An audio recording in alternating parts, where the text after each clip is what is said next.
Peter Jackson'ın çocukları Billy ve Katie Jackson üçlemenin her filminde oynamışlardır.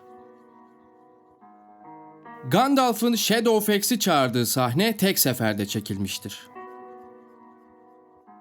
Gimli karakterini canlandıran John Rhys Davies, 1.85 boyuyla film ekibi içinde en uzun ikinci kişidir. En uzun boylu ise 1.96'lık Christopher Lee'dir.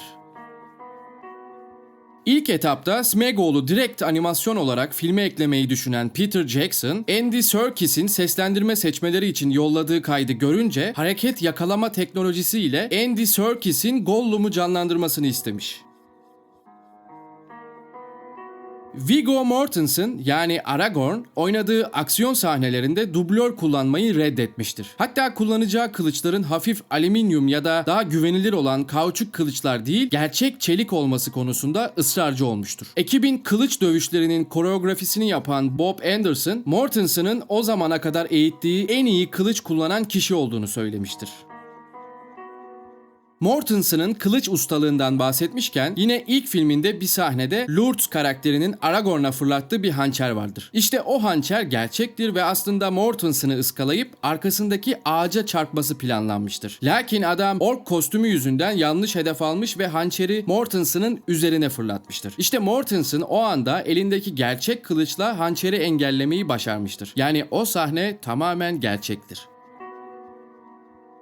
Tabii Mortensen her zaman bu kadar şanslı değilmiş. Yüzüklerin Efendisi 2 Kule filminde Aragorn'un Merry ve Pippin'in öldüğünü düşünerek ork miğferini tekmelediği sahnede Mortensen'ın 2 ayak parmağı da kırılmıştır. Lakin Mortensen karakterini bozmayarak oynamaya devam etmiştir. Yani filmde gördüğümüz Aragorn'un bağırışı aslında Mortensen'ın parmağını kırdığı için duyduğu acıdan dolayı bağırmasıymış. Yani acısı tamamen gerçekmiş. Peter Jackson bu acıya rağmen Mortensen'ın oynamaya devam etmesini oldukça etkileyici bulmuştur. Mortensen ise bu durum için dublör arkadaşlarımız yeri geliyor çok daha kötü yaralanıyor demiştir. Sakarlıklardan bahsetmişken 2 Kule filminin erken çekimlerinde Viggo Mortensen kırık ayak parmaklarıyla, Gimli'yi canlandıran aktör John Rhys Davies çıkık bir dizle, Orlando Bloom ise kırık bir kaburgayla oynamıştır. Ayrıca Varklarla olan savaş sonrasında Aragorn'un bir tepeden düştüğü ve nehirde sürüklendiği sahnede Mortensen gerçekten ölümle yüz yüze gelmiş. Mortensen akıntı yüzünden dibe çekilmiş ve kendini nehrin zeminine vurarak yüzeye itmeyi başarmıştır.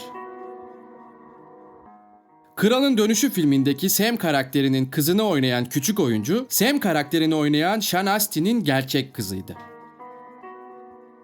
Film bittiğinde yönetmen Peter Jackson hem Andy Serkis'e hem Elijah Wood'a o hepimizin bildiği yüzüğü vermiş. İki oyuncu da çekimler sırasında tek bir yüzük kullanıldığını zannettiği için bu duruma epey şaşırmışlar.